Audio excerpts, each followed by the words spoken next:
This is Beyond the Big Screen podcast with your host, Steve Guerra. Here is another Beyond the Big Screen teaser for episodes coming soon. I hope you enjoy and definitely tune in for future episodes. If you want to learn more, you can head over to beyondthebigscreen.com. You can also send me an email to steve@a2zhistorypage.com or follow us on social media by searching for A2Z History. I will see you next time beyond the big screen.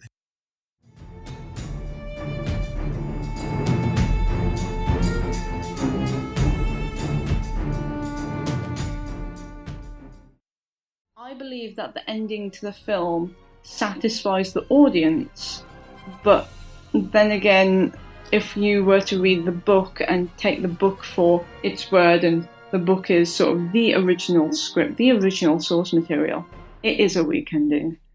It sort of took out the mystery. There's no real symbols except for obviously water and fire, so we have the most obvious of symbols there. So I think Priest probably believed that it was the weakest scene in the movie. And I can actually see why that is. That scene seemed very much catered to explaining something to the audience that yes, Borden wins at the end.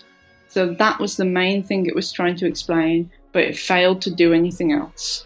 It just explains, this is the conflict, Borden wins, he shoots Angier, and having this positioning as well of Borden sort of kneeling over Angier as he's on the floor. This representing that Borden has already won before he shot Angier.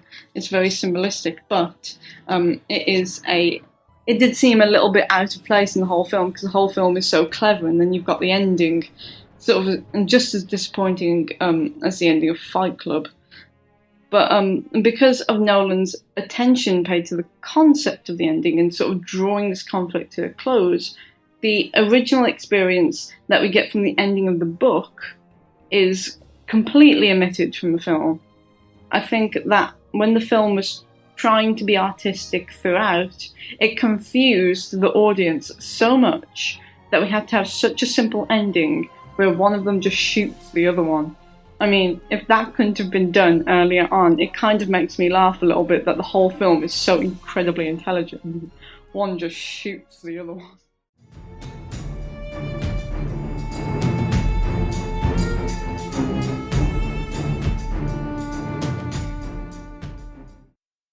Yeah, and I'm wondering if that might have been some of the technicalities to make that really work and work the way they wanted it to work, that the technology had to catch up to their imaginations. Yeah. I mean, even TV wise, I remember watching this. I didn't see it in the theater when it came out, but I watched it like on my regular TV, and then I finally got a 4K like ultra TV, and I watched that just recently, and it was like, whoa, this is cool.